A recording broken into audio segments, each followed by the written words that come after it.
All right, well, that's where we are now. What's that going to mean in 20, 50, 100 years? And so we have to, the science fiction plays a more important role than it ever has in kind of imagining where we're going. And it's that imagining that allows us to try to say, well, what if that's one of the options of where we're going?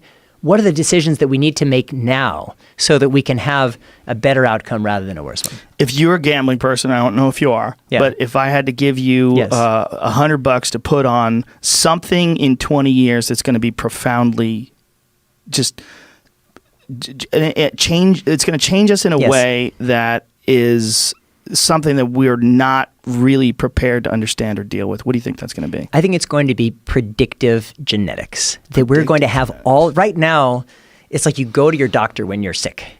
This could have been some genetic disorder that you had from the moment you were conceived. I plan to make a short film about everyday travel and the impact on an individual. I want to discuss and explore how people in my city commute on a daily basis. Traveling to other places may be exciting, however, we can look at familiar situations afresh from a different view. I like to promote a new mode of public transport that we can appreciate through our everyday surroundings. I want to change the way people think about travelling and inspire them to become a modern flaneur in our society. This will be targeted to people who commute mainly in Wellington, New Zealand. Projecting it at a car park in my city could also inspire people to take public transport rather than paying for long hours of public parking. An artist model I would like to incorporate in this project is Tom Killingback. He has an interesting style of cuts and edits which I would like to incorporate in my short film. There is also Doug Atkin, who is a contemporary artist model. He is good at creating a conversation with the viewer and making them feel like you are experiencing surroundings with him.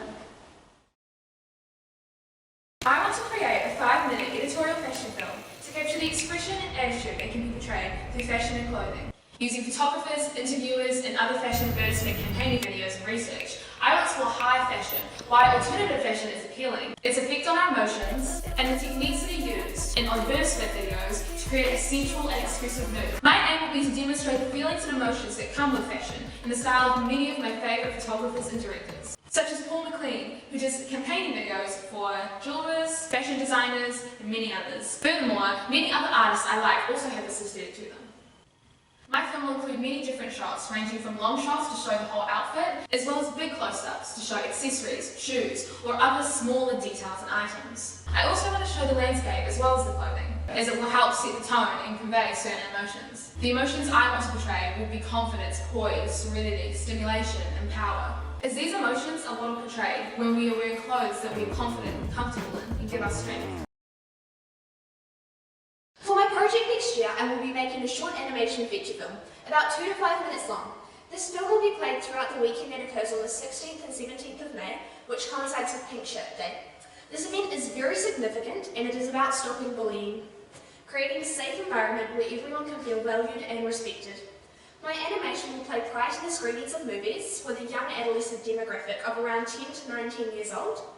This demographic is one of the most affected by bullying in New Zealand, and it is crucial for them to be educated about the topic as opposed to being blindly affected by it.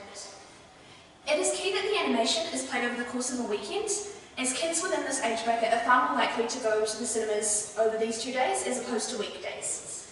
A bully is generally thought of as someone with malicious intent, that is purposely inflicting pain, mentally or physically, to their victims.